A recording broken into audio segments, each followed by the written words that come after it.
ఆజ్ఞను ఇచ్చుచు మిమ్మును మెచ్చుకొనను. మీరు కూడి వచ్చుట ఎక్కువ కీడుకే కానీ ఎక్కువ మేలుకు కాదు. మొదటి సంగతి ఏమనగా, మీరు సంఘమందు కూడి ఉన్నప్పుడు మీలో కక్షలు కలవని వినుచున్నాను అని ఇవన్నీ చెప్పాడు.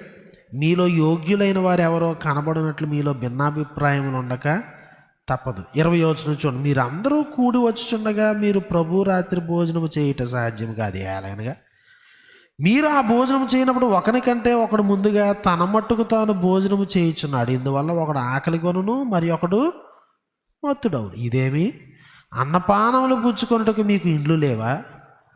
దేవుని సంఘమును తిరస్కరించి పేదలను సిగ్గుపరచుదురా? మీతో ఏమి చెప్పుదును? దీనిని గూర్చి మిమ్మల్ని మెచ్చుదునా? మెచ్చను. నేను మీకు అప్పగించిన దానిని ప్రభు వలన పొందితిని. ఏమంటా ఉన్నాడు?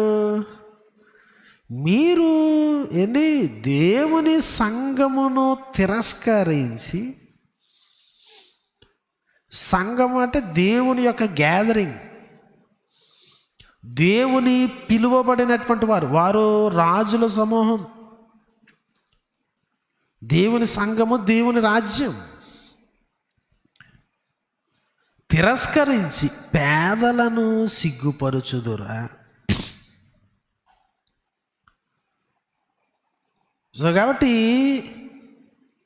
ఈ లోకంలో ఉన్నటువంటి తత్వాలు, లేకపోతే ఈ లోకంలో పాలించేటువంటి అధికారాన్ని కలిగినటువంటి ప్రభుత్వాలే కానీ ఎలా ఉన్నా, వాటి వాల్యూ సిస్టమ్ ఏ విధంగా ఉన్నా, దేవుడు బేదల ఎడల ఆయన కన్సర్న్ ఉంది. బేదల కొరకైనటువంటి విధానము, దేవుని యొక్క కుటుంబములో, దేవుని రాజ్యంలో బేదలు ధనికులు ఎవరైనా ఒకే ఈక్వాలిటీ అనేది ఉన్నది. బీదలైన వారిని తిరస్కరించి దేవుని రాజ్యానికి సంబంధించిన విందులో పాలు పొందడం అనేది ఇంపాసిబుల్. అదే చెప్తున్నాడు ఆయన. ఇది జరిగేటువంటి పని కాదు.